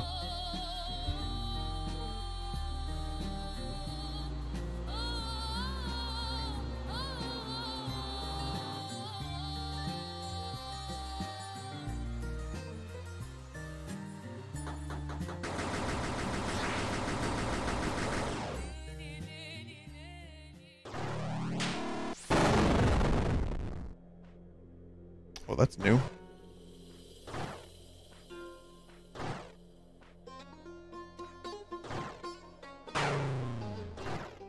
Shortcut unlocked. Maybe there's an upgrade over here.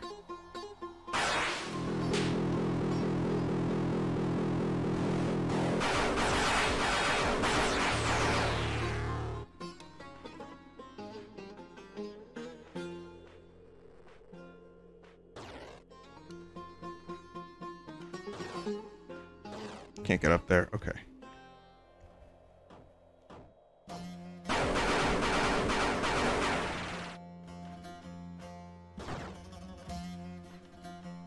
Fast travel is going to be great for backtracking. And this genre is famous for backtracking.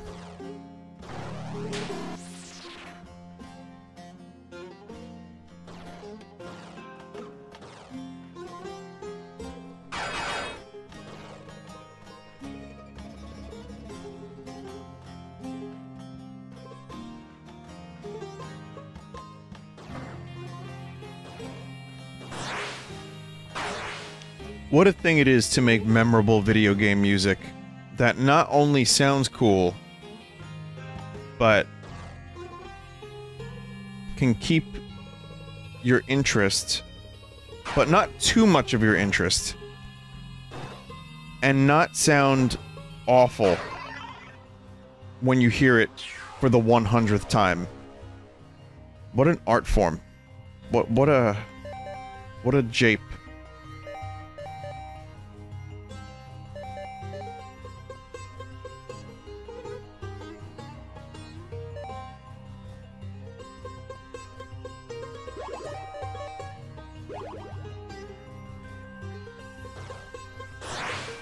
You had a lot of skill points there, so...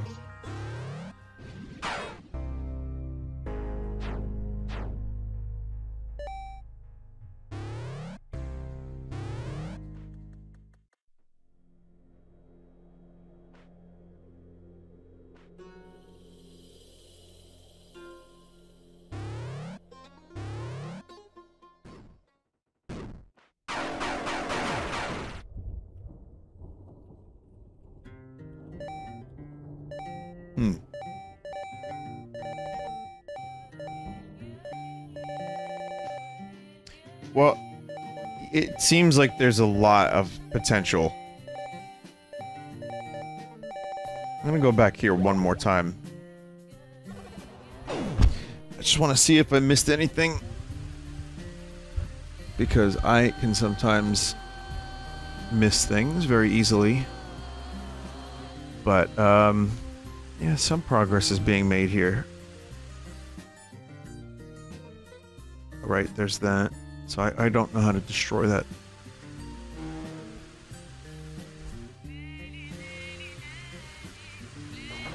But while I'm winding down, I'd like to say I hope you can join us for the charity event, which is this weekend coming up. I just want to give you the exact dates. Hang on. So please, I just check the calendar. August 20th to the 22nd. If you would like to stop by, check out some streams, and help support a really good cause, you'd be doing a really nice thing. And we're looking forward to, you know, doing the stuff. I'm going to tell you just now that, yes, I will be participating and there will be some good stuff. Oh, there's a waterfall. Oh, cool.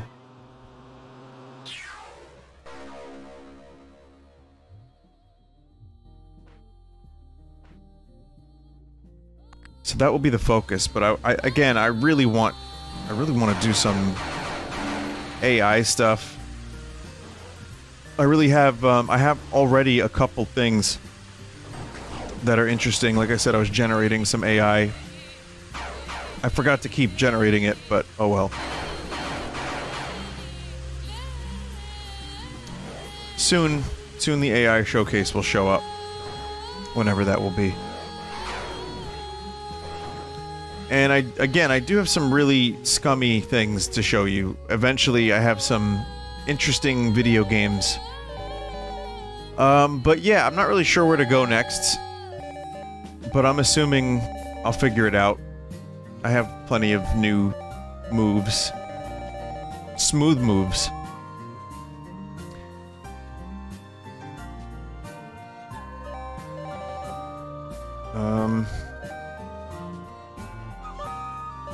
Yeah, there's a lot of potential. But thank you for watching Axiom Verge 2. This game's pretty cool. Hope you all have a good day wherever you may be going. And whatever your day looks like. Thank you. Continued support. Thank you for continuing to watch my stuff.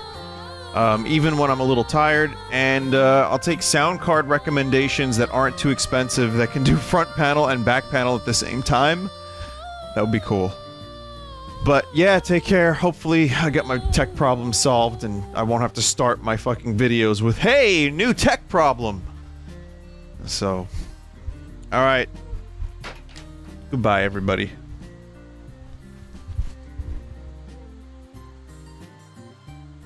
See you next time. Which is, incidentally, see you next time is also the acronym of the Castlevania MOBA. No, actually, I don't even know if they're that big. I don't think so. I don't think my balls are very big. It's an illusion.